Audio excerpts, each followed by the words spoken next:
to see you.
However, the folks that are going to be doing the heavy lifting are going to be Dwayne Hyde from Southeast Land Trust, Lynette Batt from the Trust for Public Lands, and Jeff Kuchers here representing the Conservation Commission for the town. So with those introductions, I'm going to turn it over to Lynette and it's your show. Thanks so much. Thank you everyone for coming. This is a fantastic turnout. First of all, can everyone hear me okay? No microphone, but I can project. Fantastic. Just raise or wave your hand in the back if that changes. So we're here to talk about the Rugg property and a potential project that is the possible acquisition by the town of the Rugg property to create a new community forest. And so we'll start with just some introductions. I'll introduce myself and then we'll go down the line.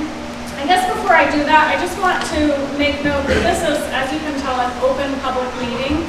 It's not necessarily hosted by the Conservation Commission nor the Select Board. This is really just an open, objective public meeting to get you all some information about this potential project, to hear your thoughts, to hear your feedback, and to answer your questions. So my name is Lynette Batt. I'm a project manager with the Trust for Public Land.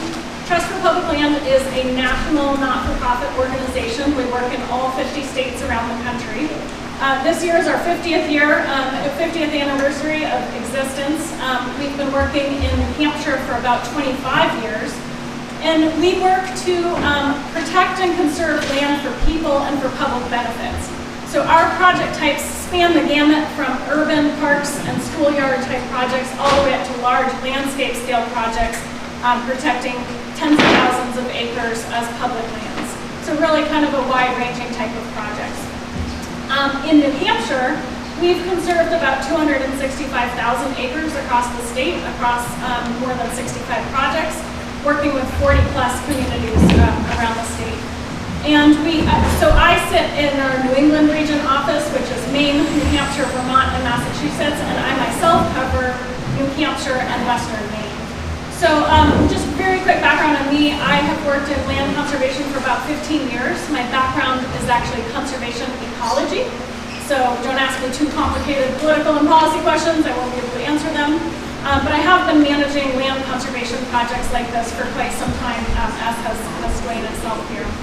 And so my role in this project, if it should move forward, if the public and the residents of Newfield want it, is to really help manage the process and serve as the project lead and manager of this as a real estate transaction, working with the town of Newfield and with our local partners.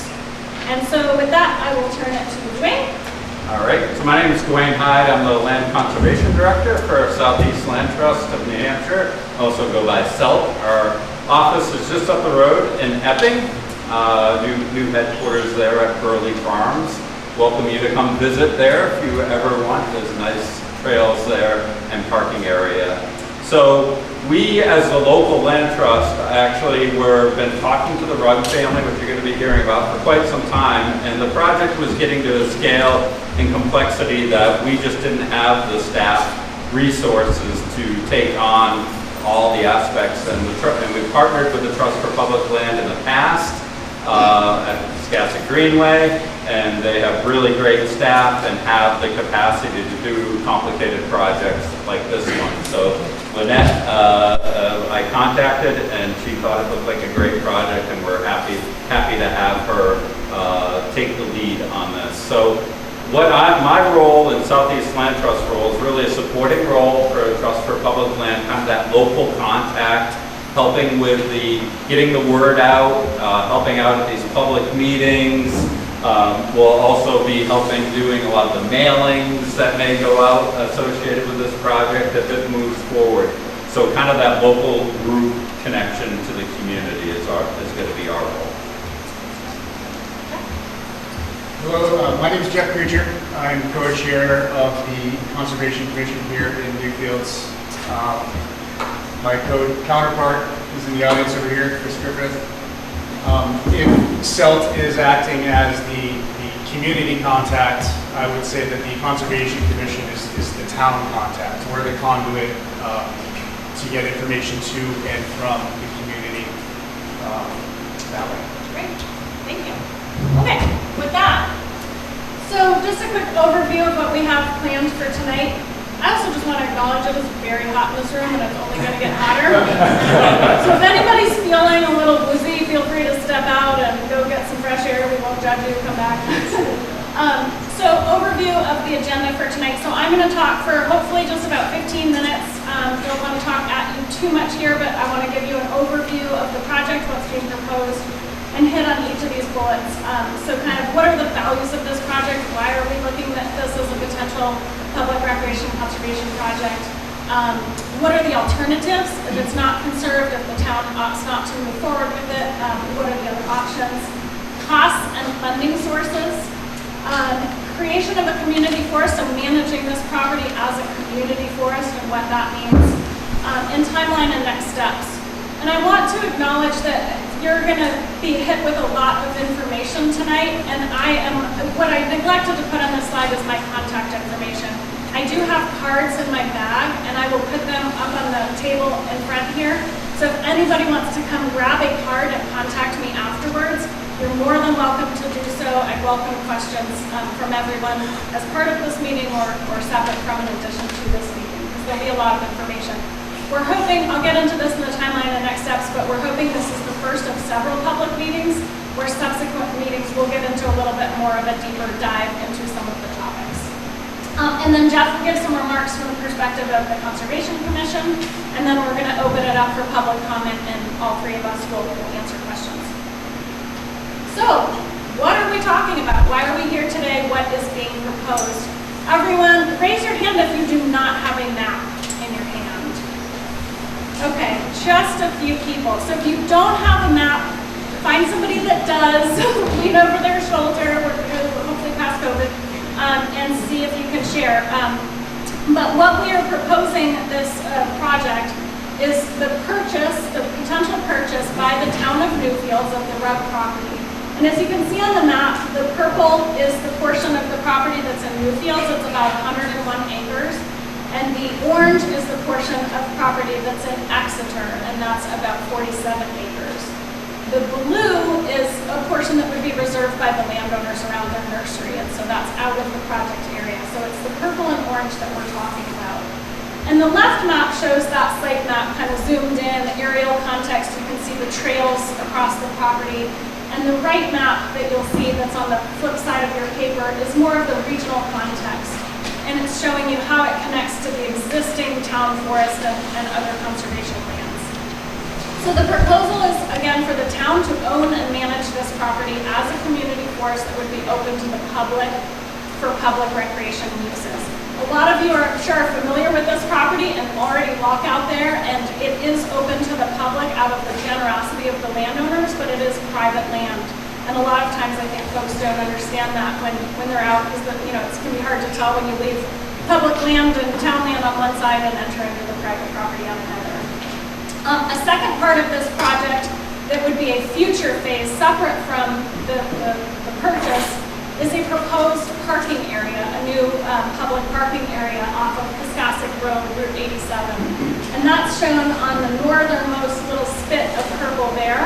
That's what touches Piscassic Road. And so there's discussions about could we create a new parking area in that location. So where we stand, where we are now with the project, we've had initial conversations with the town of Newfields, the select board in April, and the Conservation Commission prior to that. We've had initial conversations with the town of Exeter Conservation Commission. We have submitted grant pre-applications, so non-binding, but to kind of get our foot in the door, throw our hat in the ring, however you want to look at it, for potential public grant funding. And we have gotten an appraisal, which I'll talk about in a little bit. So that's kind of where we are to date. We've done the initial background work. We've learned about the property. We've decided we'd like to try to move it forward, but now we're at the point where we want to get input from the public on the town's and the residents' interest. So what are the recreation and conservation values of this property? Really substantial recreation values. You saw on the prior map the trail system, so there's about 12 miles of trails on the property, which represents about 25% of the plus or minus 50-mile Fort Rock Trail network that spans the towns of Newfields and Exeter and the town forest. So it's really a big chunk of the trail network that's on this property and that could be at risk in the future if the property were developed. It would add to the existing town forest. So Newfields owns Inland Acres Town Forest, which is about 40 acres. So this would represent a tripling in size of the existing town forest. It would improve public access through the new parking area that I mentioned. And then from more of an environmental side of things, those are public values. From more of the conservation, environmental, ecological side of things, it would protect a drinking water supply. It's within the wellhead protection area for a few public water supply wells. Of course, protecting this land from development has kind of downstream, broader benefits for the estuary, for Great Bay. Protecting mature forests. This property hasn't been harvested, to my knowledge, in quite some time. Very mature forests on the property, good wildlife habitat. And in fact, the state maps it as some of the top tier wildlife habitat in the state. And there are a lot of wetlands and vernal pools, so some significant vernal pools on the property as well. And then last is just kind of that scenic value. So this is right along the road, along Piscassic Road, and so protecting this from development does help kind of preserve that rural and scenic character for the town. Alternatives. So if this property, bear with me. So the Rugg family very much is motivated to sell this land for conservation. They want to work with the town. They're willing through this lengthy 2-year process of public process and fundraising and open themselves up to an appraisal because they want to see the land conserved. As a family trust, though, if they're not able to sell the land for conservation, they have been really open with us that their alternative is to sell it for development. And so in support of that and kind of looking at their alternatives, they have contracted an engineer to develop a subdivision plan that shows a 67-unit subdivision that would be feasible. And this has been revised a few times to bring it kind of down to this amount that they think is what would be the viable alternative. So estimated cost and proposed funding. This is where we open up the numbers to the public. I mentioned before that we did get an appraisal. So this appraisal is an independent appraisal that was contracted by the Trust for Public Land. It was done by a very good appraiser who meet the highest standards, so federal standards for review on this appraisal. The Newfields 101 acres, you can see, came out to about $3.5 million, $3,525,000. The Exeter 47 acres came out to about $1.6 million, and so altogether the property is about $5.16 million. And the reason for that is because of the subdivision potential. The ability to legally subdivide this into 67 plus lots is really what drives these sort of large numbers that we're looking at. So, that's the cost, and that's just the purchase price. We'll get into kind of the broader project cost in a minute.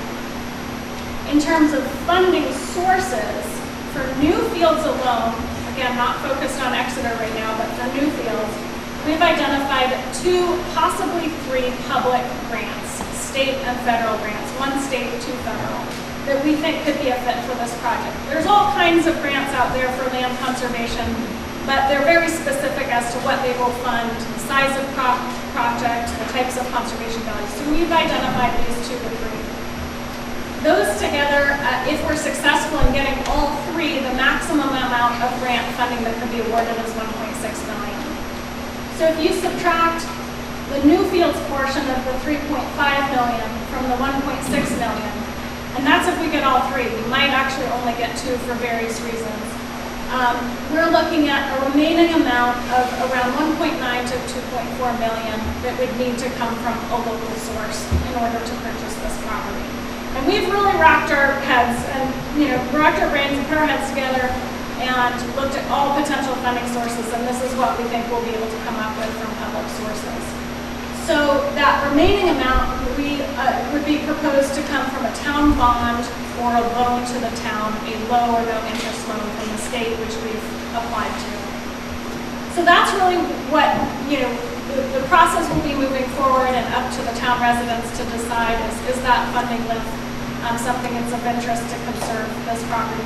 I will note that in 2006, we also worked with the community and with other nonprofit partners on the Piscasset Greenways project, in which the town of Newfields posted a bond for $2 million for that project.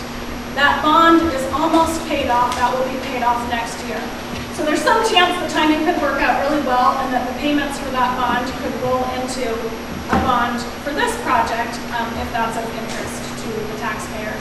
And then we'll work with the select board, of course, to assess the fiscal impact, whether there would be, what the fiscal impact would be. Let me just mention briefly, so the numbers here are all for the purchase of the property, the acquisition price. There's all kinds of other associated project costs for us to work on the project, the planning costs, developing it as a community forest, the parking area, developing a fund for stewardship and management long-term. So all of those costs are also a very large chunk that's not reflected here that we're budgeting for that will come out of private philanthropic fundraising. So there typically aren't state and federal grants for that amount, and that's where we look to our private fundraising campaign. So what does it mean to be a community forest, and what's kind of the vision here? Right now it's privately owned, as you all know. It is very generously, the trails on the property are very generously maintained by the Fort Rock Riders, and Toby's at the back of the room. They do a lot of work on the trails out there. And vision is for this to add to the town forest, but to take it a step further to become a community forest. And really the big difference between a community, what we call community forest, and a town forest is the level of public input into the use and management. And so as a community forest, we'd be looking at having an open public process like this to bring folks together to give input into what are the trails, where are the trails, what are the recreation uses, what are the other types of uses, is there going to be forestry or forest management, that sort of thing. To put that into a management plan for the property. And then the vision would be to develop a committee that might be a subcommittee of the Conservation Commission, or it might be an independent body that oversees the management of the community forest moving forward, but again, with input from the community long term. So, and then if we move forward with this project, we'll have a series of public meetings like this concurrently with the acquisition over the next 1 to 2 years, where we kind of develop that vision and plan of management as a community forest. So timeline and next steps. I've let you know where we are now. We have the appraisal, we have a few pre-applications in, we've had initial conversations with the towns. Our next steps this fall are to have a few more of these, hopefully 1 or 2 more public meetings, to submit final grant, full grant applications. If the feeling is good from the town, is what we would need to move forward and submit full grant applications. And then really the big milestone would be, we think in March 2024, when the town would vote whether or not to pass a conservation bond or approve a loan for that big chunk that you saw on the previous slide of funding so that the project can move forward.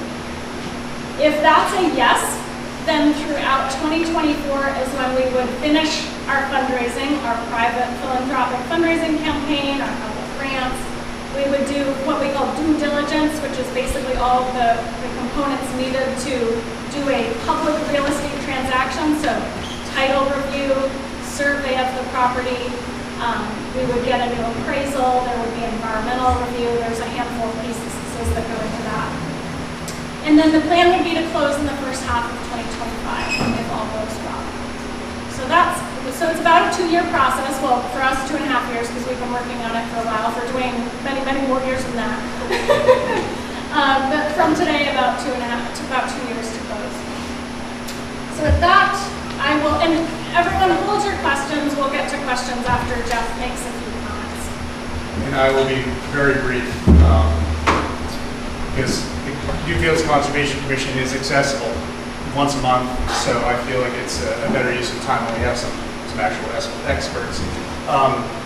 This conversation has been going on for quite a few years, and the Conservation Commission's excited to finally have our public meeting to try to gauge the temperature of what people think in town.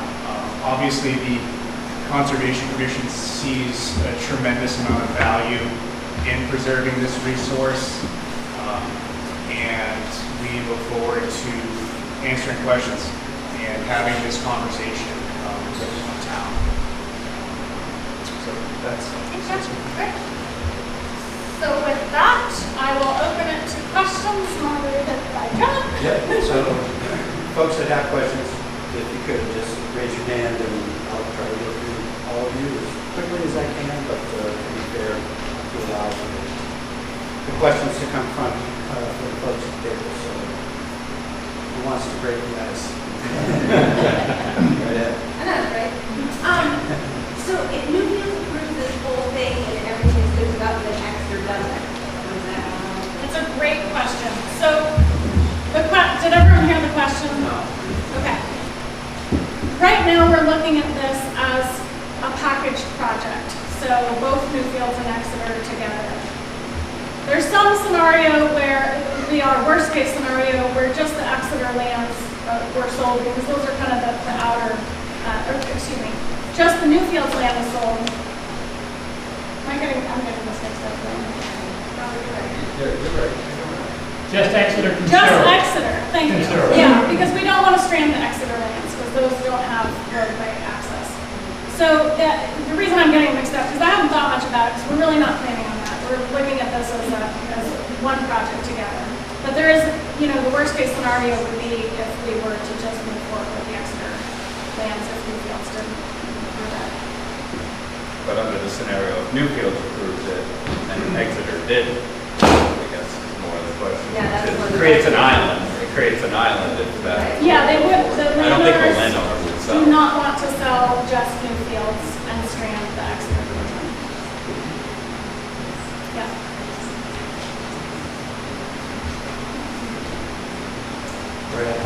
So Vlad, you mentioned 2006, the Wisconsin Greenway project. Yeah. Can you talk about how that particular project, when you ends up, how that is different or the same as what you're trying to do here? Yeah, so that was a different parcel of land, a couple miles to the northwest, I believe, that has a greenway. And that was a project in partnership with another land trust. Us. You. So, Well, there was another land trust involved under a different name. Maybe- well, it was Rockingham Land Trust. Rockingham Land Trust. But that's Yeah, not, so. yeah, So then okay. one- So it was Rockingham Land Trust, One APC. second, so the question was, can you repeat so folks can hear the... Oh, thank you, sorry. The question was the 2006 Piscassic Greenway project that I mentioned, that the town posted a $2 million bond for. How is that different? So that was a project with SELP, formerly Rockingham Land Trust.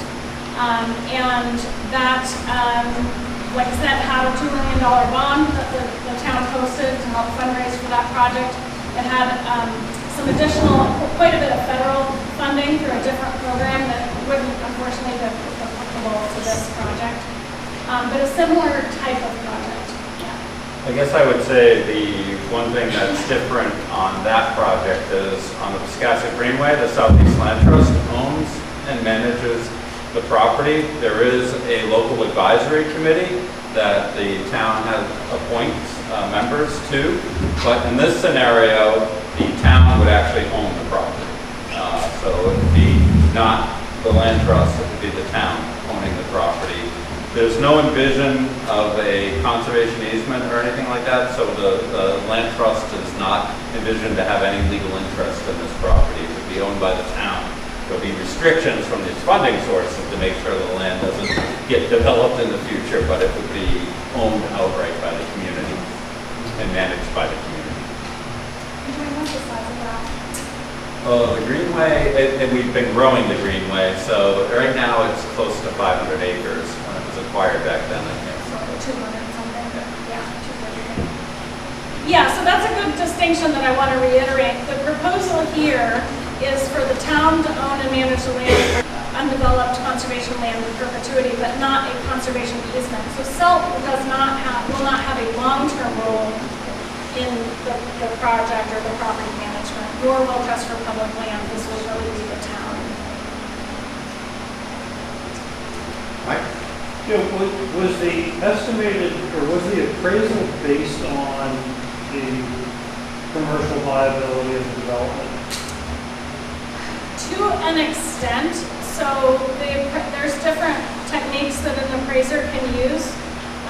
The sales comparison method is the most common, and that is what they used. And so they looked at other sales of other land that were similar in size, say 100 to 200 acres, and how much that had development potential. And some of them had, well, very few of them had approved subdivision plans. Many of them had conceptual subdivision plans like this property. And so they looked at how much do those actually sell for in the last, 1, 2, 3 years. So they looked at actual comparables and a number of them, and they do adjustments to make it comparable to this property, and that's how they come up with the number. What they do not do is take the subdivision plan and say, this is 67 lots, each lot should sell for this amount, and kind of multiply it forward that way. That's a different approach that tends to not be accepted through federal review, and we know that this appraisal will need to meet federal standards, so they use the more conservative method.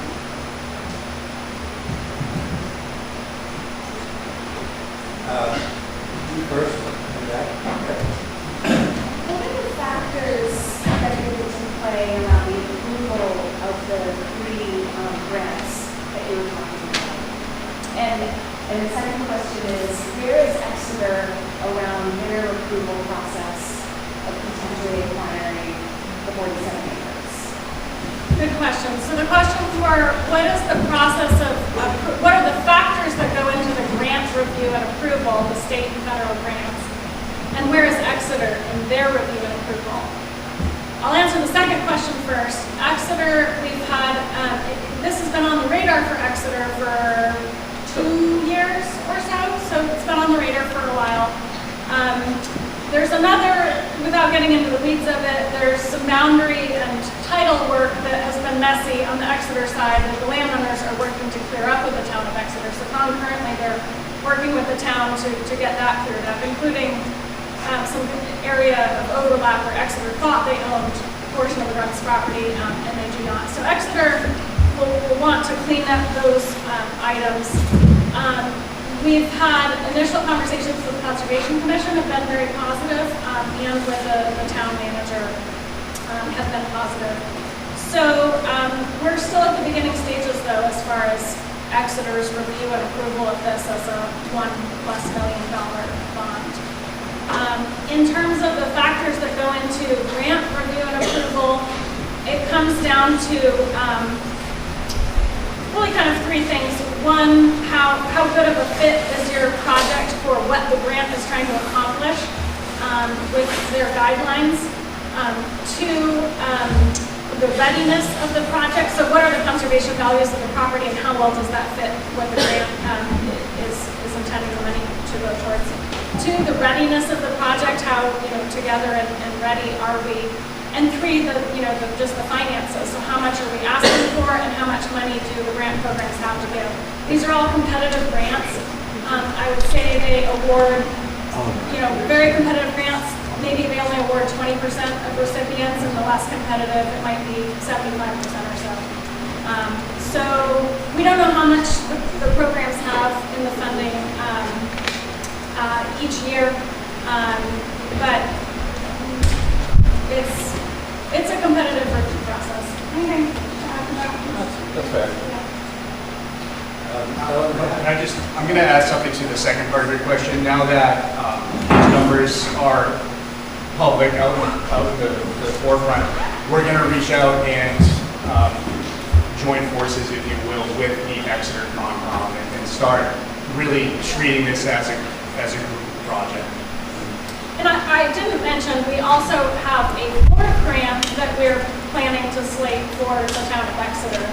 So Newfields would get 2 to 3 grants, Exeter would get 1 grant. They're all about the same amount, $500,000 to $600,000 apiece. So it actually worked out really nicely in terms of kind of a fair proportion for each town.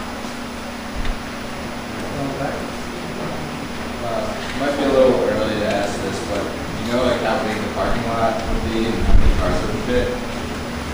We have not started planning on that yet, so I think that would be a really good question as we start community forest planning meetings to hear from the public what they think is needed and plan for long term.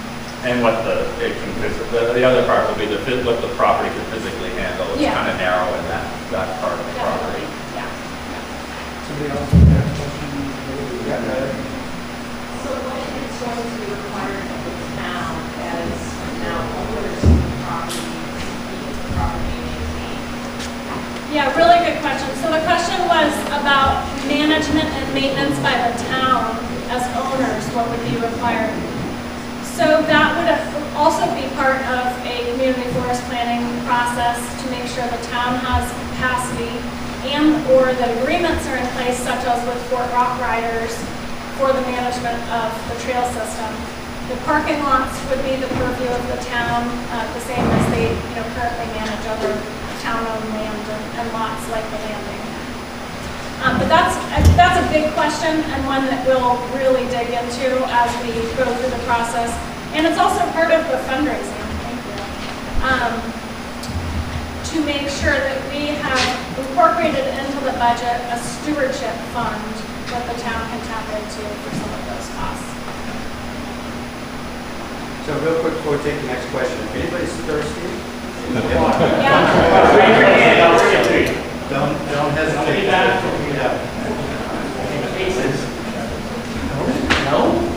You're all sweating out there, I can see. Peter. Lynn first, and then I'll get you. Anonymous September, why is this project being proposed as a town-owned project instead of the way that the Skasik Greenway was his own, etc.? What's the difference? Why is one being proposed one way where the other one successfully has done it a different way? That's a great question.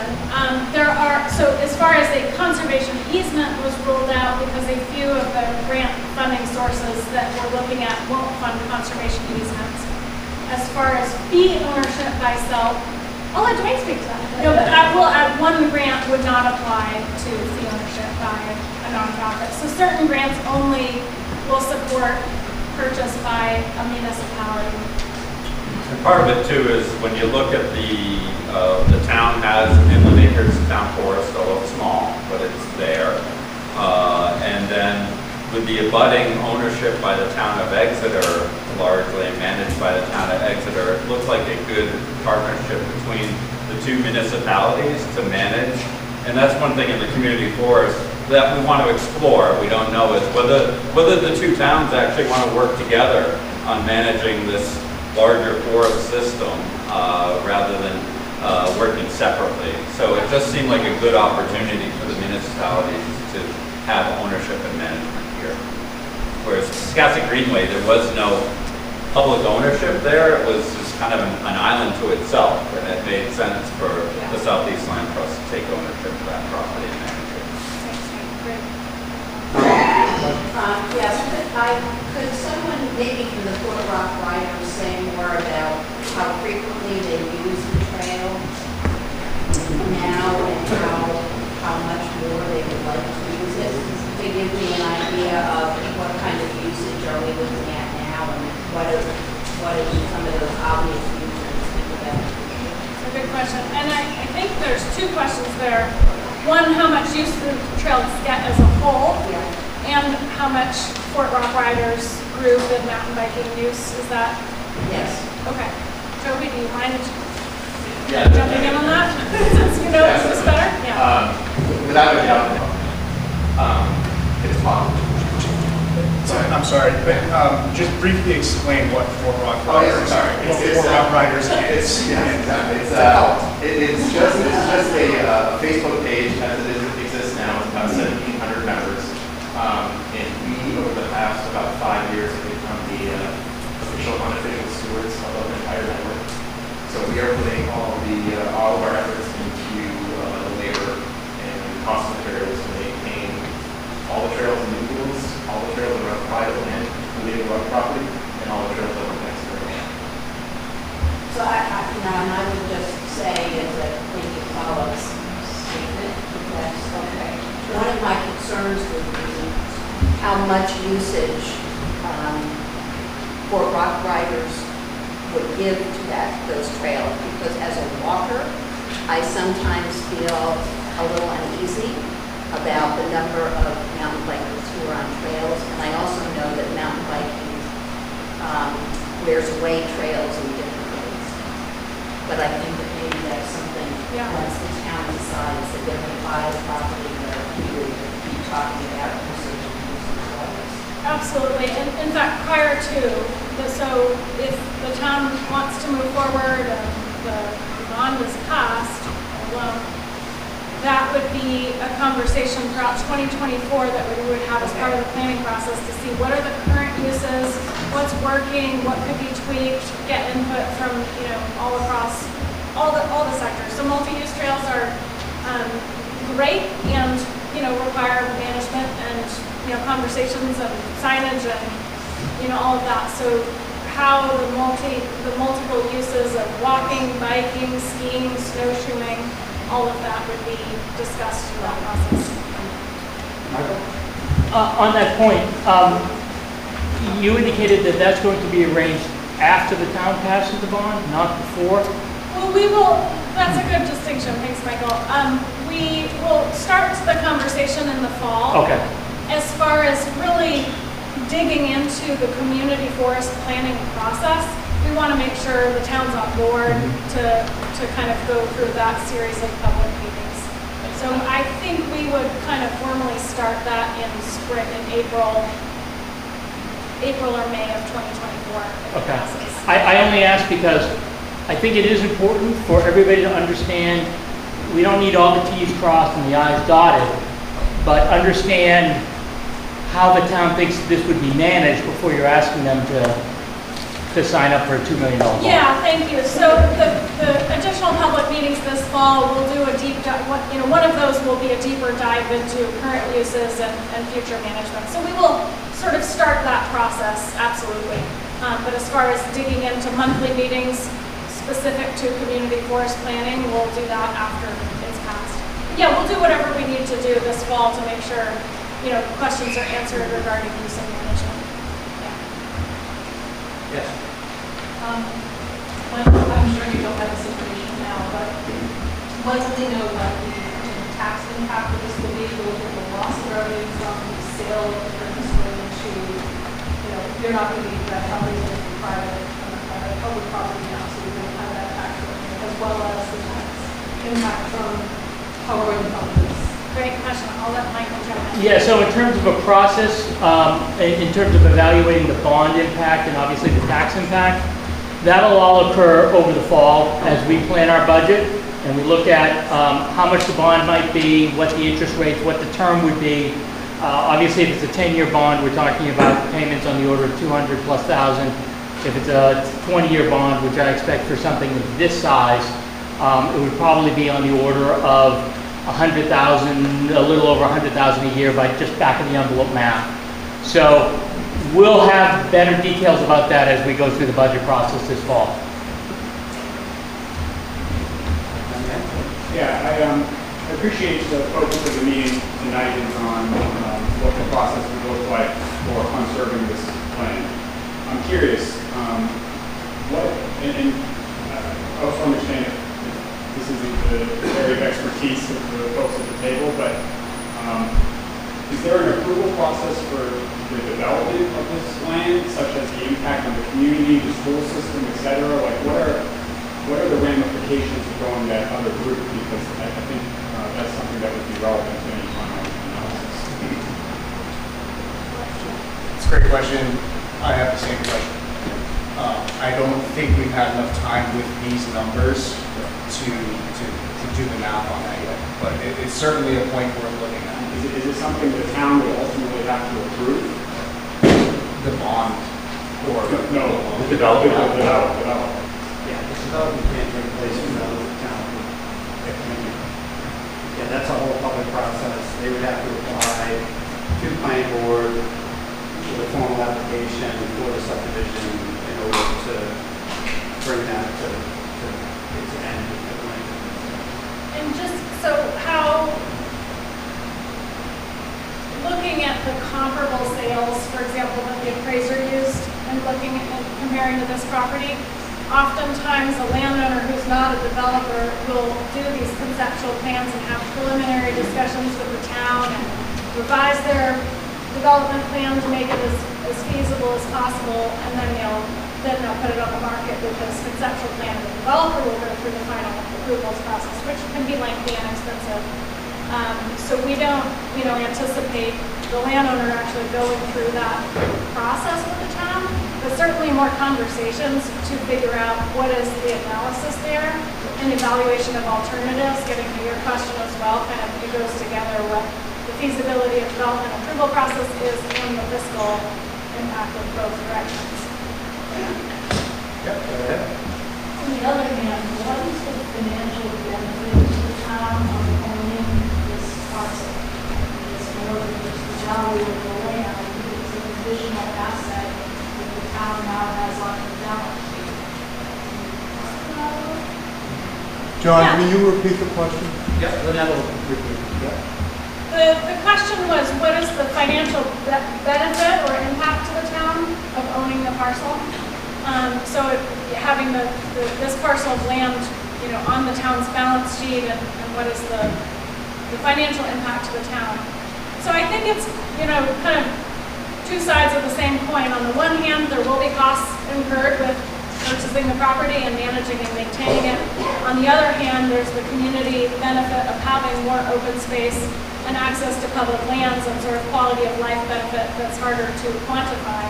In terms of just sheer numbers, if the town were to do some sustainable forestry and timber harvest on the property, that would be one potential. That will be discussed throughout the planning process. There might be zero interest in that, or there might be some interest on that in select areas of the property.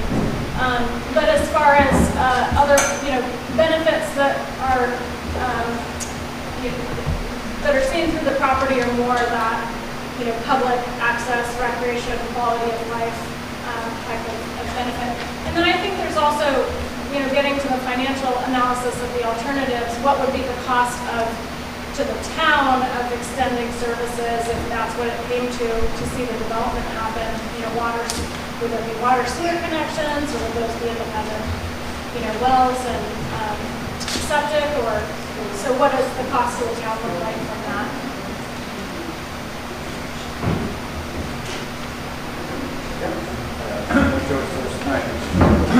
I'm George Shrinkwater. I'm the water commissioner in town. One of the things I don't maybe thought of, but my big concern is conservation of groundwater. Not just the trees, not just the recreation, but we need land being preserved. Because when you put a development in, this is my opinion, you put a development in, you have to build drainage. The water runs right through town, down to the river. We have all of those environmental issues, nitrogen, town water, and if you keep paving over or draining land like this, you're upsetting the groundwater going down into the aquifers. So you put, what did you say, 67 houses? Think of a big bowl, 67 straws down in there pumping water. And as a water commissioner, I've been to meetings with our engineers, I've seen the groundwater, topographical maps and everything. That land has always had a lot of water. There used to be streams that are filled in, but it's still there. So we need to conserve land. You can't pave, that's the other thing about parking lots. You want to pave things, because we need to have groundwater going back into our aquifer in the town. Thank you so much. And I'll just add to that, thank you for that point. The water quality and water supply benefits are huge, and I grazed over them a little bit. The property is in a wellhead protection area for several public water supply wells. Then on the flip side, if it's developed, as I mentioned, 67 straws pulling it out. One of the grants and the loan from the state that we're looking at applying to are drinking water related.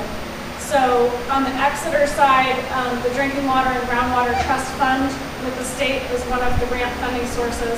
On the Newfield side, the loan that we are looking at applying to is the state revolving fund through the state's clean water program. So Clean Water State Revolving Fund.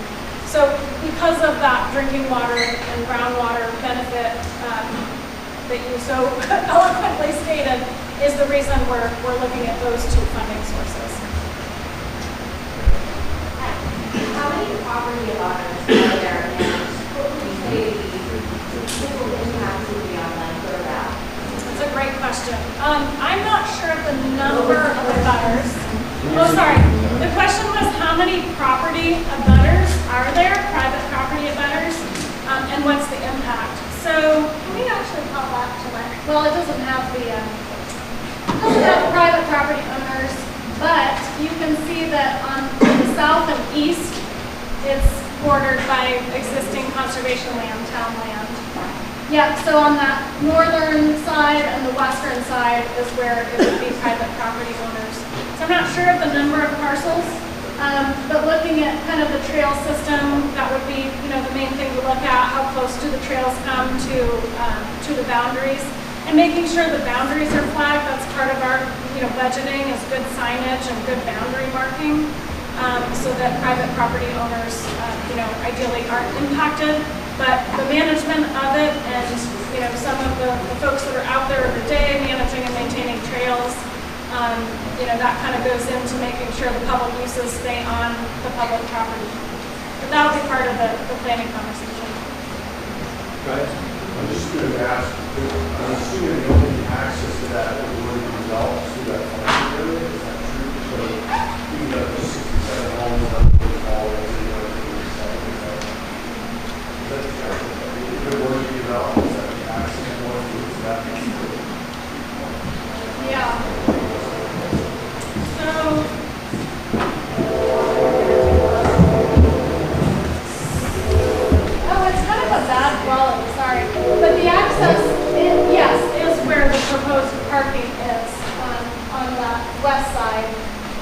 And initially, there was a plan for it to come around and have an exit point this way.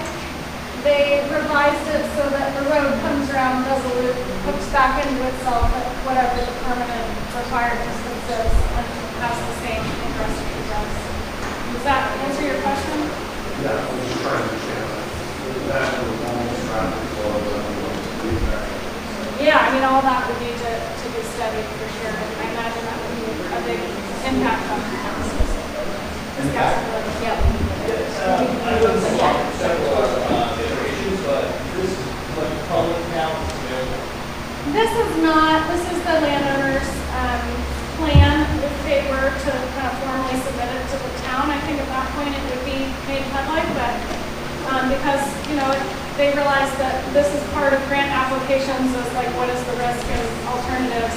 These have been submitted with our grant applications, so we're able to show the slide, but I can't give the plans. There's approximately 16 letters on the east side of the west side of the town. Thank you. 16 abutters on the east side and west side total. Are there lines that are on here existing trails or proposed? Existing. And so those would disappear if this and went into. Correct. Yeah, no, all the trails, I maybe didn't make that clear. If it gets developed, all the trails are gone. That's why we're here. Yeah, just a quick comment in terms of usage. I probably use this trail system 2 or 3 times a week with my kids. I see a few little guys over there that are not my kids that probably use it that much as well. And this is a resource you can't get back once it's gone. I would just say do yourself a favor and go walk the trail system. Yeah. And I've never met Kobe, ever, Brendan. During COVID, he built a world-class trail system there. I don't know who you did it with, but there's beautiful signage, and I think you largely did this on your own. And thank you for letting me enjoy it. It's absolutely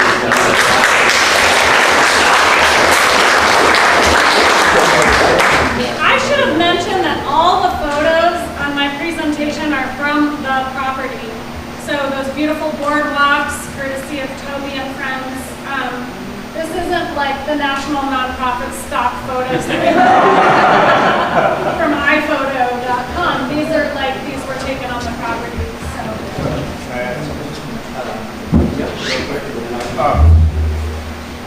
Just as a little bit of context, Toby and I were texting back and forth the other day.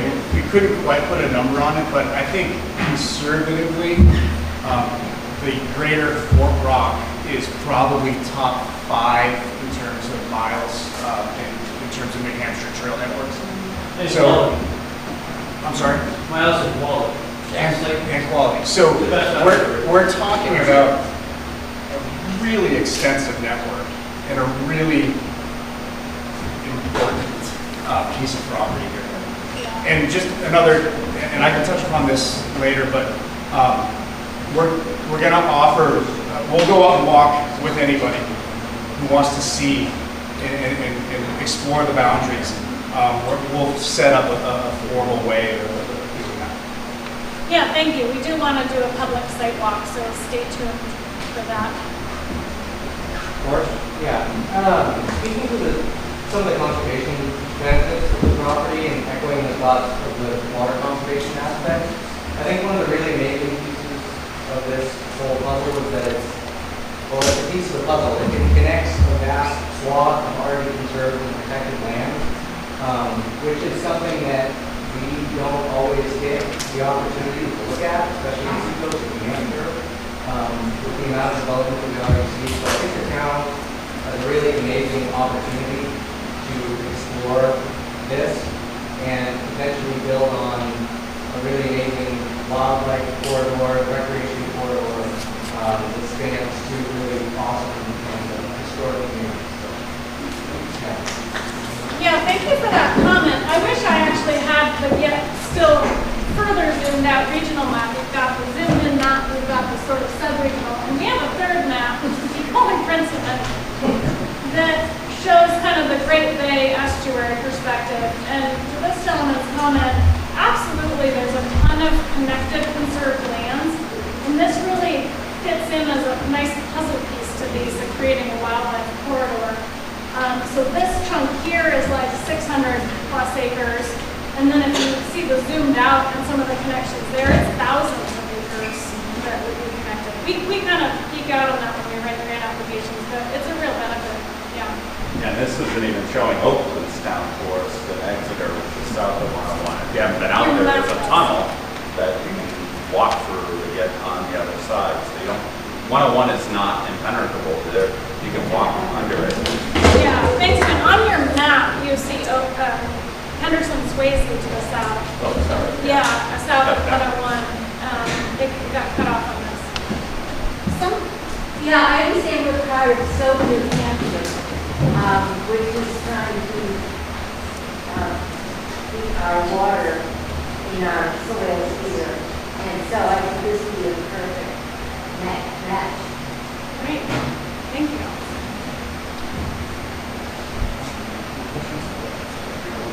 Go ahead. So just another clarification on the 2006 funding. Because I know there was money that came based on work that Senator Gregg had done that actually got us some, I don't think it was a grant, I think it was legislation maybe that got us that money. Does that mean if we now reach the Senator Hassett and it's going to change in terms of what they could do to help us here? Yeah, absolutely a good question. And we will be doing outreach to the congressional delegations this fall as part of our full grant applications. I'm looking at my notes here. So Piscasset Greenway received nearly $4 million in grants from the NOAA Health Program, Coastal and Estuary Land Conservation Program, and I think that's what Senator Shaheen supported. That's unfortunately not a fit here because it's just the lay of the land. It's not within their targeted acquisition boundary. Does that sound like what you're referring to? I know, I recall, looks like $1 million that came from the crown, was it crown production unit? I'll have to look into that. But reaching out to the delegation is something that we definitely want to do because there can be opportunities that come from that. One of them is the neighbor's opportunity. Hi, Sean. I just wanted to say that for 23 years that we've lived here, we've had the great fortune to enjoy this property. The roads have been hospitable to, not only mountain bikers, but walkers. And night and day, we continue to see lots of wildlife out there. There's a deer spot probably every fourth or fifth time I went out there. And it's just, I just wanted to throw kudos out to the Buck family for giving us this opportunity because I don't have to. They can monetize this maybe more by developing it. And I just think we owe some gratitude for allowing us to use it for all these years, and now giving us the opportunity to serve it. Thank you. Absolutely. More questions? Yeah, back. Just a question. Is there a discrepancy between the Inland Town acres and the proposed 120 acre section? Boundary discrepancy, not that we know of, and it has been extensively surveyed. So there are discrepancies on the Exeter side. What you might be referring to is I think some of the mapping software shows it incorrectly and shows some overlap in parcel boundaries. But as far as the actual surveyed boundary, no. And this is the final one? Well, that's not a survey. That's a GIS representation of the property. We'll get, kind of final boundary maps as we get further. I think we did have to edit, though, what shows is the conservation land layer on inland acres, because it's a mapping error, it's not a survey error. Yeah. I wondered if Fort Rock people, are they already on that land? Is there something that can do it? And it's private property? Yeah, the Ruggs have been pretty gracious in letting the public use their land essentially. Yeah. I didn't know it was open for trails. Yeah. I've been here for years. Yeah, beautiful. The only one I know is Earl You want to go for a walk tomorrow? Well, You'll have to get a bike. Oh, no, okay, after you recover. After that. And to Jeff's comment on the quality and extent of the trail network, Dwayne called me last fall. I started with Trust for Public Land last year, so I was about 8 months on the job and developing my project portfolio. What am I going to be working on across all of New Hampshire and all of Western Maine? It's a big area. And he said, hey, I've got this 150 acres. And at the time I was also looking at, or we are working on a 4,000 acre project in Western Maine. I'm like, okay, well, let me come down and look at it. And I was totally blown away by the location here. 150 acres is huge. And the trail network and the quality of the trails and what you guys have put into it. And so that, coming and seeing the property and seeing the trails and seeing the amount of use and how it fits into the other property, that sealed the deal. And I said, this looks like a really great project, and it passed with flying colors. Our internal review to take it on as a project, because we can only do so many each year. So from sort of the national nonprofit perspective, we looked at this and said, yes, it's a really big funding lift, $5+ million, so we're going to have to get really creative with multiple grants, and we've got 2 different transactions to 2 towns. It's a complicated project, but we are thrilled to be able to help out on it because it's such a cool and impactful project, not just for the community, but for the region and state more broadly. And for those of you that haven't been out there, we want to get you out there so you can see it firsthand and have the same reaction. It's really a special place. So we will be having sidewalks with folks so you can get out there.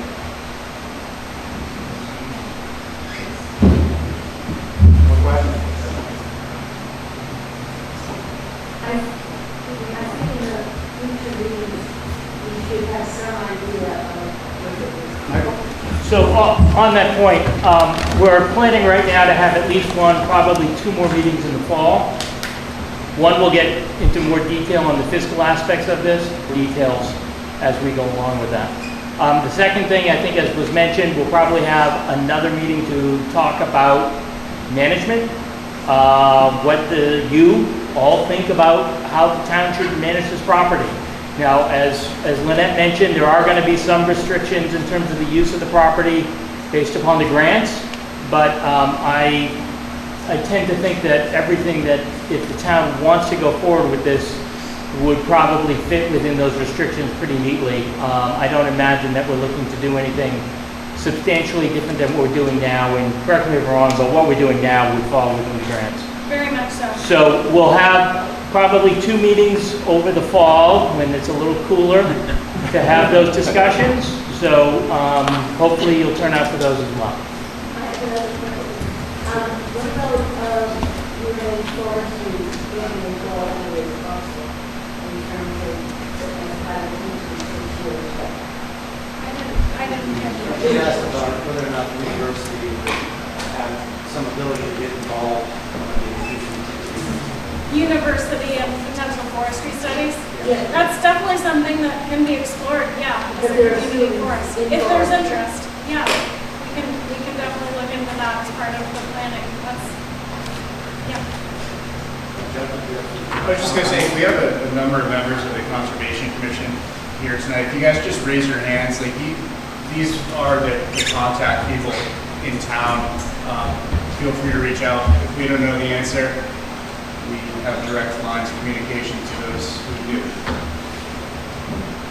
Yeah, I'll echo that. If they come for us, or say, anybody wants to get a hold of me, feel free. And I will reiterate my offer. Feel free to come up and grab a card and reach out to me with any questions. Likewise. Very good. Well, thank you all for the